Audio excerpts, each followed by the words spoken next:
नमस्कार बच्चों, मैं रविंद्र कौशिक आज आपको कविता पढ़ा रहा हूँ। आओ मिलकर बचाएं हम, निर्मला पुतुल द्वारा लिखी हुई है।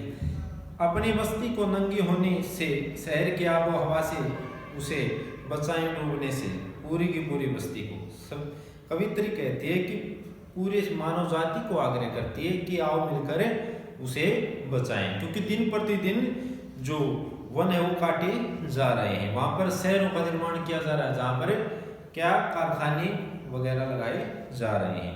अड़िया में अपने चेहरे पर संतला परगना की माटी का रंग, भाषा का झारखंडीपन, यानी संथाल नाम के क्षेत्र का जिक्र करते हैं कि वहां झारखंडीपन को हम बचा सकते हैं। उस जगह का जिक्र करते हैं कि कहते हैं कि वहाँ दिन प्रतिदिन जो वनों की कटाई चल रही है, जिसके कारण प्रकृति का दोहन हो रहा है, उसको हम बचा सकते हैं, यानी अपनी संस्कृति को बचा सकते हैं। जीवन की गर्माहट ठंडी होती दिनचर्या में, यानी जो इनका जीवन है आदिवासियों का, उनके जीवन में विस्थापन की समस्या के कारण गर्माहट हो रही है, यानी उत्साह था उनके जीवन में।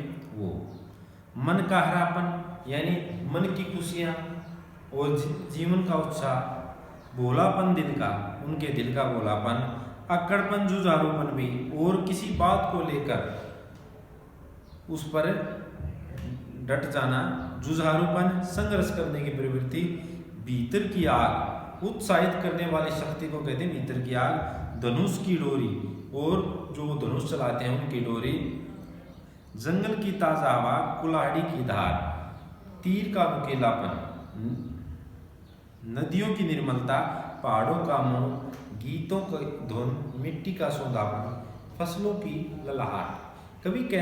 कवित्री कहती है कि उनके जीवन में जो उत्साह था, गर्माहट थी, मन में भोलापन था, अकड़पन था, जुझारूपन था, और जो धनुष की डोरी है और तीर का नुकीलापन, पत्थर की कुल्हाड़ी, वो खत्म होते जा रहे हैं। जंगल की ताज़ा हवा, नदियों की निर्मलता, यानी नदियाँ भी दूषित हो रही हैं, पहाड़ों का मौन, लेकिन वहाँ पर अब शांति नहीं है, क्योंकि वहाँ बस्तियाँ, शहरी बस्तियाँ बन गई हैं। गीतों की धुन, जो प्रकृति के अलौकिक धुनें सुनाई देती थी, वो नहीं है। मिट्टी का सौंधापन, जो मिट्टी में से सुगंध आती थी, फसलों की ललाट, वो सब विनाश के कगार पर है, यानी प्रकृति नहीं बचेगी, मानो इसका दोहन कर रहा है। नाचने के लिए खुला आंगन, गाने के लिए गीत, यानी प्रकृति का एक खुला आंगन था जो अब संकुचित होता जा रहा है।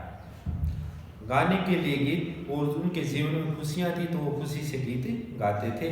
हंसने के लिए छोटी खिलखिलाहट, रोने के लिए मुट्ठी भर एकांत, यानी उनकी खिलखिलाहट और रोने के लिए एकांत। बच्चों के लिए मैदान, और बच्चों के लिए खेल का जो मैदान, पशुओं के लिए हरी हरी घास, यानी वन थे, वहाँ पर हरी घासें थी।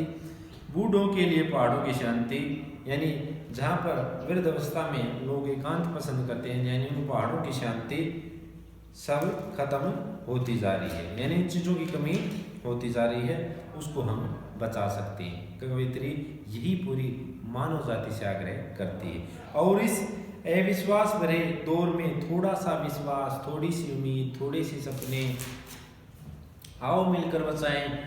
इस दौर में भी बचाने को बहुत कुछ बचा है अब भी हमारे पास, यानी यदि मानव चाहे, यदि मानव ये चाहता तो इस प्रकृति के दोहन को रोक सकता है। अब भी हम अपने पृथ्वी को, अपनी धरती माँ को बचा सकते हैं, इस प्रकृति को बचा सकते हैं, ज़्यादा से ज़्यादा वृक्ष लगाकर, वातावरण को शुद्ध करके, क्योंकि जो ऑक्सीजन होती है वो हमारे प्राणदायिनी होती है, यानी अब भी बचाने को बहुत कुछ बचा है, यदि हम मिलकर कोशिश करें तो। कवित्री यही आग्रह करती है, ये तब कब संभव होगा जब हम सभी मानव मिलकर इसकी तरफ अग्रसर होंगे, यानी इसको बचाने के लिए तत्पर होंगे। आशा करता हूँ कि आपको ये कविता समझ में आ गई होगी। धन्यवाद।